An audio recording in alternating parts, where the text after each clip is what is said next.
Assalamu alaikum wa rahmatullahi wa barakatuh. The date is 9th Muharram 1448 on the Islamic calendar, corresponding to 25th June 2026 on the Gregorian calendar. And you are watching Muslim World News with me, your host Abdulrahman Mohamed. Let's dive in headfirst and take a look at today's headlines. On our first story, Uganda deports Martha Karua. On international news, terror in Edinburgh as anti-Muslim attack. On business news, taxpayers gain right to edit tax returns. And finally, on sports news, Marquez triumphs in Brno.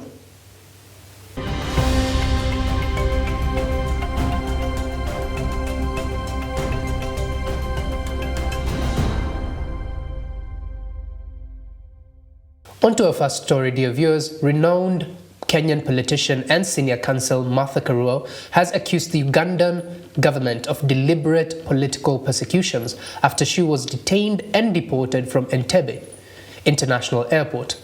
The legal standoff unfolded on Monday morning, June 22, 2026, when the veteran lawyer arrived in Uganda alongside Law Society of Kenya President Charles Kanjama to join the defense of embattled opposition leader Dr. Kizza Besigye and attend a crucial bail hearing for the jailed lawyer Arias Lukwango. Upon clearing initial security checks, Karua was singled out by immigration officials who forcibly confiscated her mobile phones, held her completely immunicado, and ordered her back to Nairobi on the next available flight. Crucially, her fellow Kenyan legal colleagues traveling on the same exact flight were permitted entry without explanation. The high-profile expulsion has provoked immediate outrage from regional legal bodies across East Africa. Legal experts warn that Museveni administration is actively targeting and isolating the defense network representing political dissidents following the recent high-profile state arrests of Besigye Primary Local Council, condemning the severe breach of professional cross-border privileges and the direct assault on the independence of the Bar Law Society of Kenya. President Charles Kanjama stated firmly the right to legal representation and the independence of counsel are fundamental to the administration of justice. It is difficult to understand why one member of a defense team should be admitted while another is turned away. As regional legal circles call for immediate diplomatic explanations from Kampala, the high-profile deportation places an intense spotlight on the fragile state of judicial independence across East Africa. Now on to our next story. Wildlife officers have arrested 3 people in Dadaab, Garissa County for allegedly being involved in the wildlife poaching and transport of wild animals. The arrest followed a security operation targeting wildlife crime in the area. Officers recovered several animal carcasses believed to have been intended for sale and consumption. Conservation authorities say poaching remains a major threat to wildlife populations in the region and are stepping up enforcement efforts. Speaking during a press conference, Garissa KWS Warden Aden Jele assured residents that authorities remain committed to combating wildlife crimes, adding that 3 suspects linked to illegal hunting have been arrested. He said, and I quote, "We wish to inform the public that yesterday evening we managed to apprehend 3 suspects from Dagahle refugee camp who were found in possession of wildlife trophies. The suspects are expected to appear in court on investigations continue. Meanwhile, wildlife officials are urging residents to support conservation efforts and avoid activities that threaten protected species."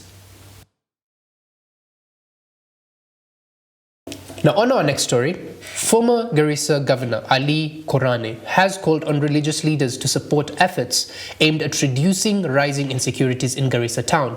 Korane said cases of robbery, assault and other crimes have become increasingly common, with many incidents allegedly involving young people. He noted that religious leaders are highly respected in society and can help guide youth away from crime through their teachings and community outreach programs. Speaking during the meeting with religious leaders, former governor said, and I quote, "Religious leaders are among the most trusted voices in our society. The messages they deliver can significantly influence attitude and behavior. Religious leaders pledged to continue promoting peace through mosques, madrasas, and public forums, while also urging parents to take a more active role in guiding their children." Now, following our next story, Chief Justice Martha Koome has called for reforms across Africa's justice system to make them more accessible, inclusive, and responsive to the needs of ordinary citizens.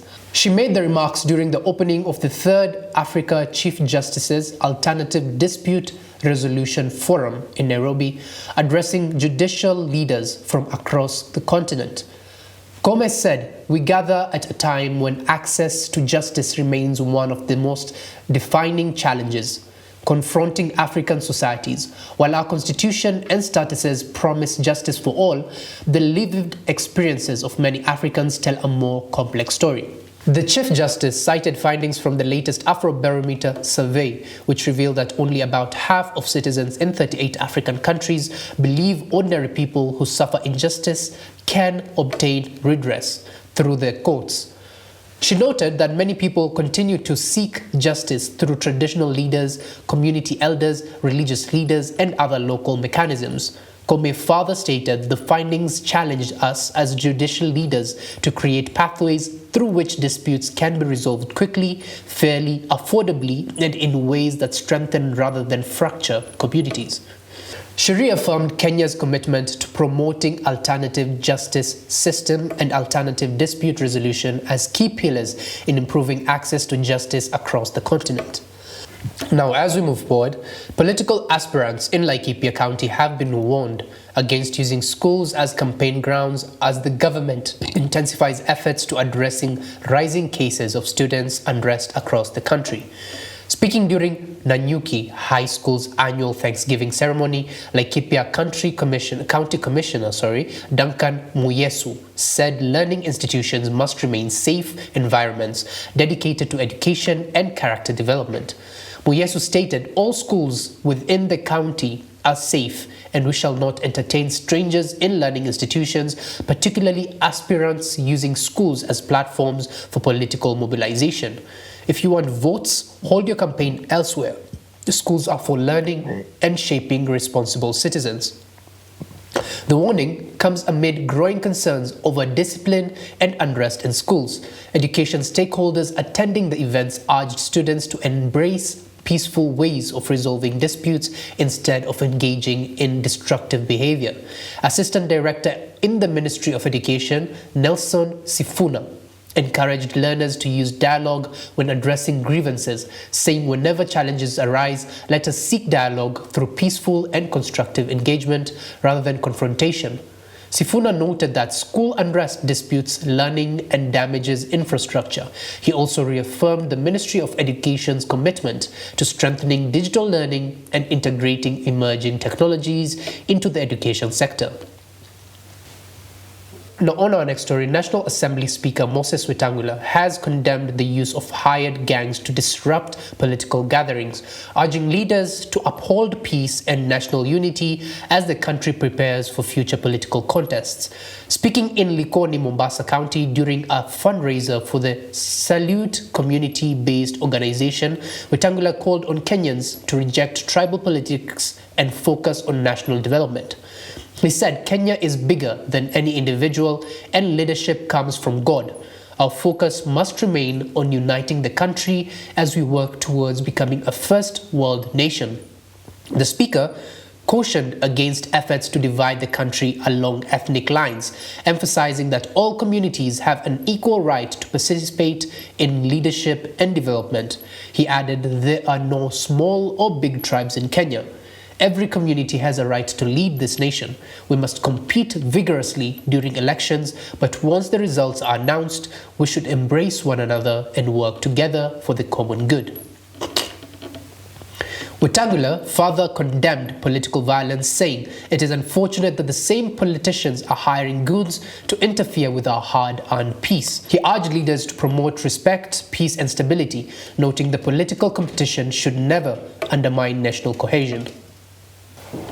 Our next story takes us to Niger, where at least 35 people have been killed after armed attackers launched an assault on Niger's main international airport in the capital, Niamey.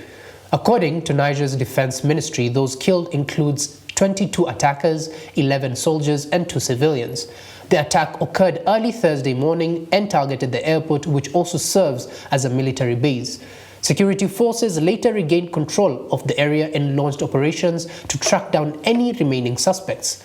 Lawali Sahala, who lives near the airport, which also hosts a military base, told the BBC dominantly Muslim countries told the BBC they had just finished their morning prayers when explosions and gunshot sounds rang out from Diori Hamani International Airport located in the capital, Niamey.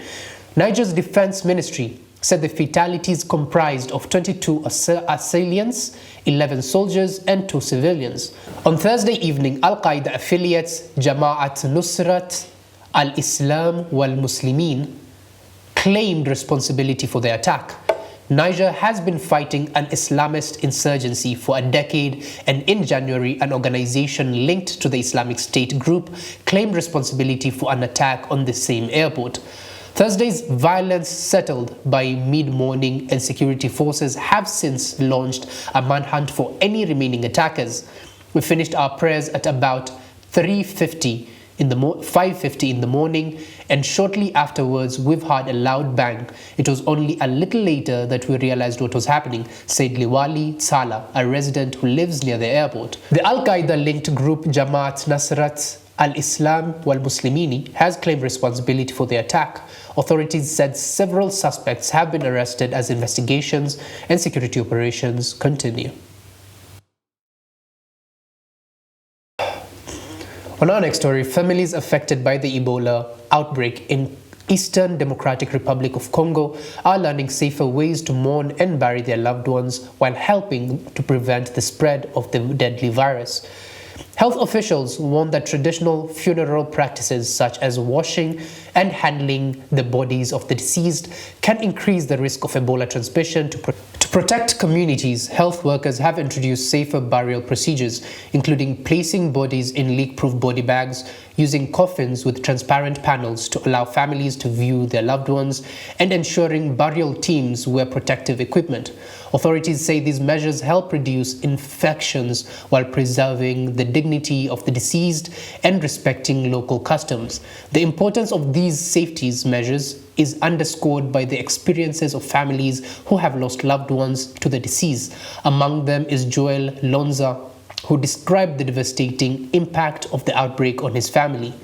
"I buried my father yesterday. Today I have come to say goodbye to my mother." Authorities continue to encourage communities to follow safe burial guidelines and other public health measures as they work to contain the outbreak, which has claimed nearly 200 lives in recent months. Qatari Prime Minister Sheikh Mohammed bin Abdulrahman Al Thani has issued an urgent plea for the diplomatic caution, warning that volatile external escalations threaten to sabotage the newly signed United States-Iran peace pact. Speaking in a national broadcast on Monday evening, June 22, 2026, the Qatari premier confirmed that while grudging 18 hours negotiation in Switzerland successfully established a framework to end the regional war, external military development could still derail the fragile peace. The landmark Memorandum of the Understanding, brokered jointly by Qatar and Pakistan, forces Washington and Tehran into a strict schedule of regular bilateral meetings over the next 60 days. Under the immediate terms of the deal, technical teams are currently locked in talks regarding the nuclear file, which Iran has committed to maintaining completely free, safe commercial passage through the vital Strait of Hormuz. However, the diplomatic architecture faces an immediate test following the Israel's hardline declaration to maintain permanent military zones in Lebanon. In an effort to insulate the peace track from outside disruptions, Doha has successfully established an emergency direct hotline between the American and Iranian leadership to immediately diffuse localized military flashpoints before they spill over. Warning global partners that the peace process remains on a knife edge despite the immense political will of the primary combatants. Qatari Prime Minister Sheikh Mohammed bin Abdulrahman stated firmly, "We must be cautious because despite the will, there are external circumstances that may affect the negotiation. There are parties that want to sabotage the negotiations, but we have sensed from both sides the determination to reach a solution." As technical delegations dig into the highly complex finer details of the treaty, the world waits to see if Doha's emergency hotlines can successfully withstand the intense geopolitical fires burning across the region.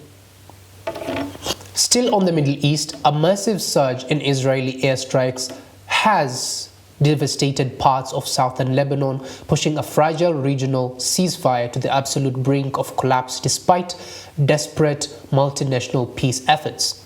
The heavy bombardment hit the southern hub of Nubateh and surrounded border towns over the weekend of June 21st, 2026, forcing medical charity Doctors Without Borders to declare the region a complete death trap as emergency responders struggle to pull survivors from the rubble. The violent escalation strikes to severe blow the intense diplomatic talks in Switzerland, where United States and Iranian officials had just finalized a new deconflictation cell designed to permanently halt military actions. Instead, Israel has aggressively expanded its operations, leaving the historic coastal city of Tyre facing catastrophic structural damage. Geopolitical tensions have hit a new high following extreme rhetoric from right-wing Israeli minister demanding total warfare, prompting immediate international condemnation from the United Kingdom, with Lebanese President Joseph Aoun holding emergency calls with Washington and Qatar. A critical fifth round of direct borders negotiation is scheduled to reopen in the United States this Tuesday. Describing the immense terror and sudden devastation on the ground as heavy missiles directly leveled nearby residential quarters, an exhausted local residents in Nabatich stated, "We thought the diplomatic talks in Europe would finally bring us safety, but the sky just opened up with fire. It feels like they want to erase our towns completely before any piece of paper is signed." As smoke continues to billow over the southern hills and local families flee further north, the survival of the entire Middle East peace track now hinges on whether international powers can force an immediate end to the cross-border violence.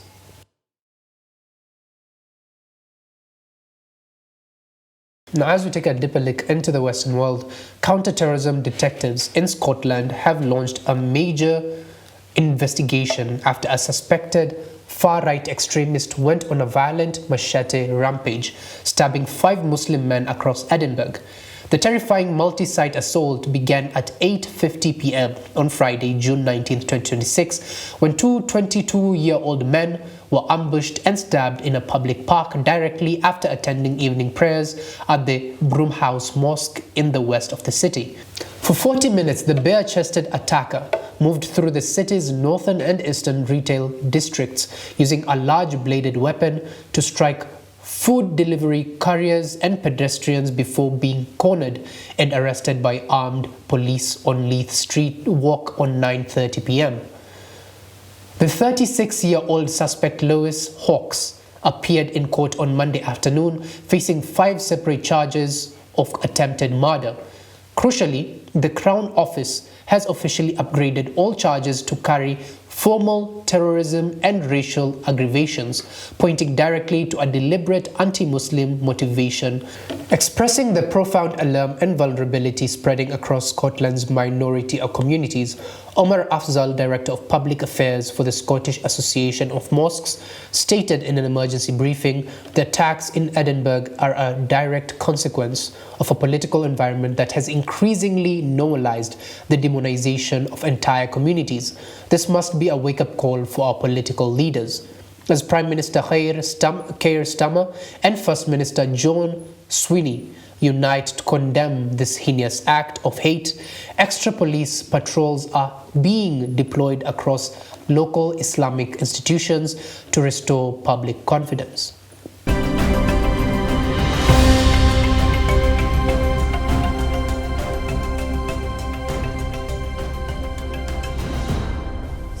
From stories of real human lives and faces, let's take a look at numbers and statistics of business news. Well, on our first story, Kenya Industrial Estates has been named the best performing state corporation at the 2026 National Productivity and Performance Conference, a recognition that underscores its growing role in industrial development and support for enterprise across the country. The award was announced at the Kenya School of Government in Nairobi during a conference attended by government officials, policymakers, private sector stakeholders, and President William Ruto. KIE was recognized for its efforts in supporting micro, small, and medium enterprises through affordable financing, industrial workspaces, and business advisory services. Speaking after the announcement, Principal Secretary Susan Ama said congratulations to Kenya Industrial Estates for being recognized as the best performing state corporation at the National Productivity and Performance Conference 2026. This recognition reflects KIE's outstanding contribution to Kenya's industrial agenda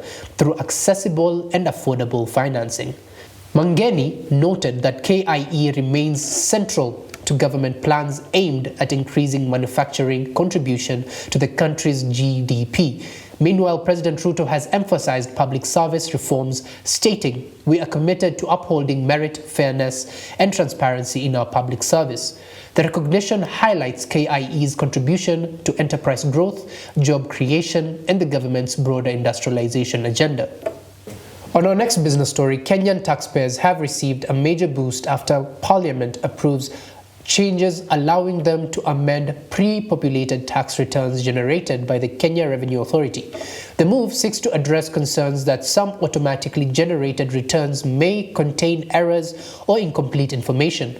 The changes will give taxpayers the opportunity to review and correct international information before submitting their returns, helping ensure tax declarations accurately reflecting their income and their expenses. The reforms come amid increased use of digital systems and third-party data in tax administration. KRA has increasingly relied on pre-populated returns and validation systems that use data from sources such as eTIMS invoices, withholding tax records, and other government databases. While the system is designed to improve compliance, taxpayers have raised concerns about discrepancies between their records and information captured by the tax authority. Supporters of the amendment says it will protect taxpayers from being unfairly penalized for mistakes in automatically generated returns while improving transparency and fairness in the tax filing process. The changes are also expected to reduce disputes between taxpayers and the tax authorities. The reforms form part of broader efforts to modernize Kenya's tax administration systems while balancing efficiency with taxpayer rights. Officials believe the changes will encourage greater compliance and confidence in digital tax filing systems.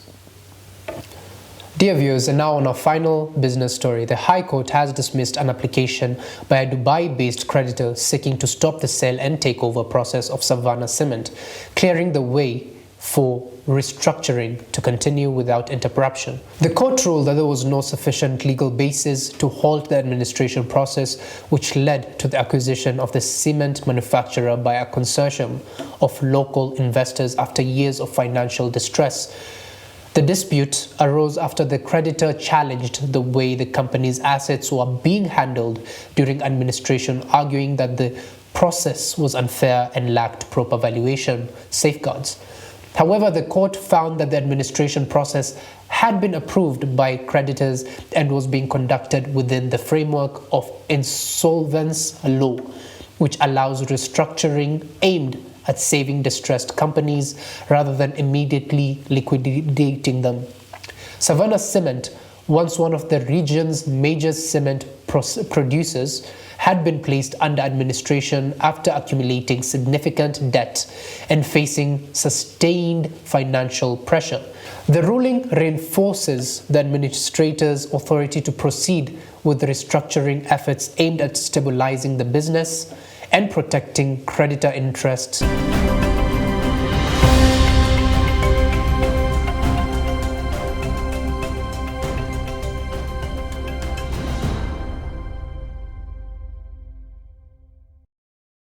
From numbers and statistics of business news, now let's take a look at sports news. We're on our first story.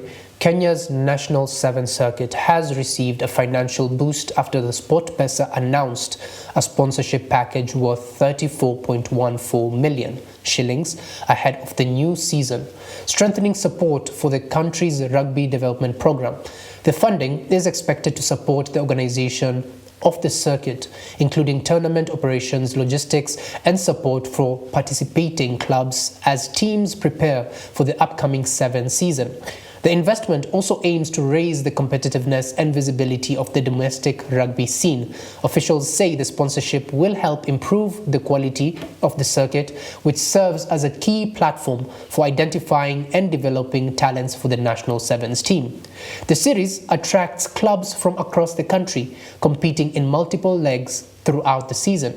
The National 7 Circuit remains one of Kenya's most important rugby competitions, feeding players into the national team structure and supporting the growth of the sports at grassroots and elite level.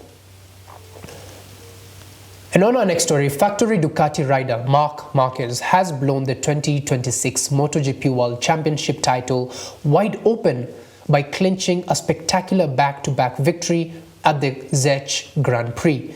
Racing on Sunday afternoon, June 21, 2026, at the Autodrome Bono, the Premier Class Championship executed a flawless tactical strategy to secure his second consecutive win, coming hot on the heels of his dominant victory in Hungary 2 weeks prior.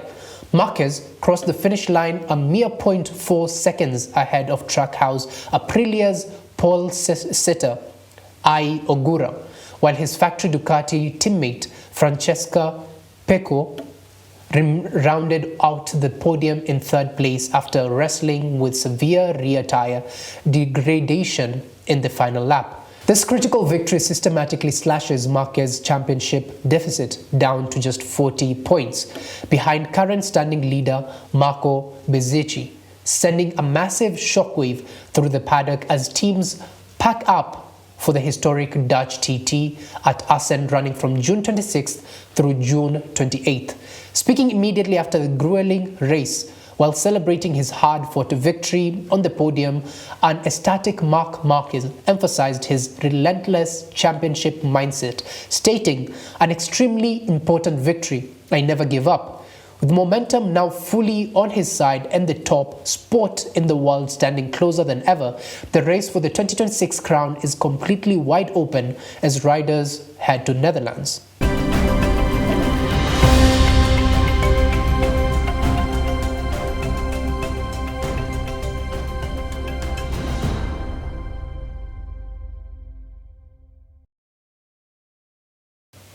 Dear viewers, and before we wrap up, here's something fascinating about one of the most powerful things we carry every day, our memory.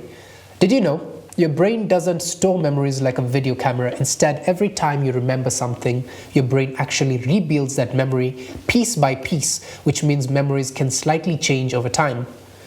When you remember an event, your brain doesn't simply replay an exact recording of what happened. It gathers difficult pieces, emotions, details, sounds, and experiences, and reconstructs the moment. This is why two people can experience the same event but remember different details, and why some memories become stronger or change as time passes. So every memory you hold isn't just a snapshot of the past. It is a story your brain continues to rewrite every time you visit. If you didn't know, dear viewers, now you know. That brings us to the end of today's program of Muslim World News. I've been your host, Abdulrahman Mohamed, and it's been a pleasure having you with us. Stay informed, stay inspired, and may peace be upon you.